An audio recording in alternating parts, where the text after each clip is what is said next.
ओम नमो भगवते वासुदेवाय नमः। कार्तिक महात्मा का 11वां अध्याय। नारद जी ने कहा, एक समय जलंधर पत्नी सहित असुरों से सम्मानित हो सभा में बैठा था, तो परम कीर्तिवान श्री शुक्राचार्य जी वहां पहुंचे, जिनके तेज से सब दिशाएं प्रकाशित हो गईं। गुरु जी को आता देख असुरों सहित सागर पुत्र ने उठकर बड़े आदर भाव से उनको प्रणाम किया।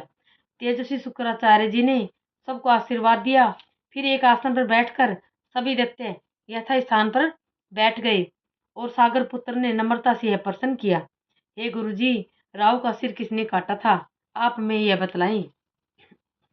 इस पर श्री शुक्राचार्य जी ने विरोचन पुत्र हिरण्यकशिपु और उसके धर्मात्मा पुत्र का परिचय देकर देवताओं और असुरों द्वारा समुद्र मंथन को संक्षेप में सब कथा कहकर यह बतलाया कि जब समुद्र से अमृत निकला तो उसे देव रूप से राहु पीने चला।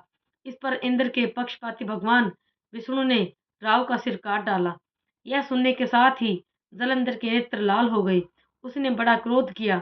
फिर अपने धस्मर नामक दूत को बुलाकर गुरु का कहा हुआ सब वरदान सुनाया और उसे यह आज्ञा दी, तुम शीघ्र ही इंद्रपुरी में जाकर इंद्र को मेरी शरण में लाओ।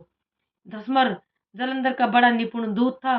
वह शीघ्र ही इंद्र की सुधर्मा नामक सभा में जा पहुंचा और जलंधर के शब्द में कहा, हे देवता धाम, तुमने समुद्र को क्यों मथा और मेरे पिता के सब रत्नों को क्यों ले लिया? ऐसा करके तुमने अच्छा नहीं किया।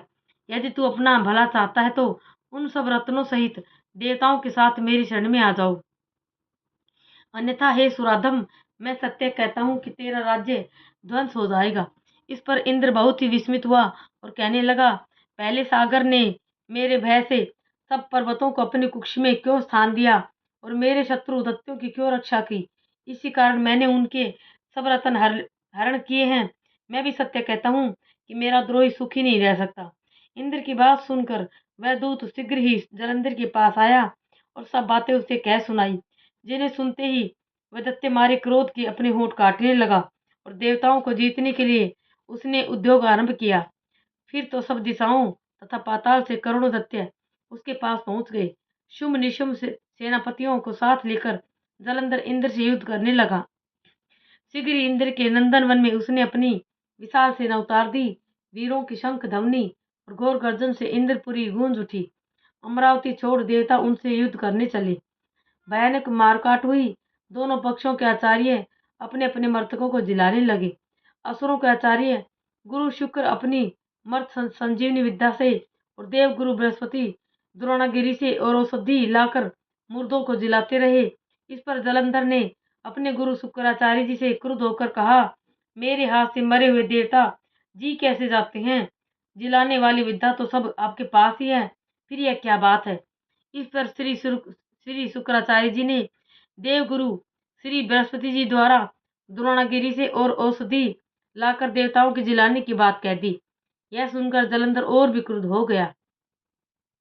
श्री शुक्राचार्य जी ने कहा, क्रुद्ध क्यों होते हो? यदि शक्ति हो तो द्रोणागिरी पर्वत को उखाड़ कर समुद्र में फेंक दो, तब मेरे कथन की सत्यता प्रमाणित हो जाएगी। इस पर जलंधर क्रुद्ध होकर शीघ्र ही द्रोणागिरी पर्वत के पास जा पहुंचा और अपनी भुजाओं द्वारा उसे जड़ से उखाड़ कर समुद्र में फेंक दिया। यह भगवान शंकर का तेज था। इसमें जलंधर की कोई विचित्रता नहीं थी। पश्चात यह सागर पुत्र युद्ध भूमि में आकर बड़े वेग से देवताओं का संहार करने लगा। जब बृहस्पति औषधि लेने के लिए द्रोणागिरी पर्वत पर पहुंचे तो द्रोणागिरी की जगह वहां पर उन्हें सूना मैदान मिला। तो भयभीत होकर देवताओं के पास आई और कहा कि युद्ध बंद कर दो, तुम लोग अब जलंधर को नहीं जीत सकोगे। पहले इंद्र ने जो भगवान शंकर का अपमान किया था, यही उसी का फल है। यह सुनकर देवता युद्ध की आशा त्याग अत्यंत ही व्याकुल हो इधर उधर भाग निकले। सिंधु सुत निर्भय होकर अमरावती में प्रविष्ट हो गया। इंद्र आदि देवताओं ने गुफाओं में शरण ली। ओम नमो भगवते वासुदेवाय नमः।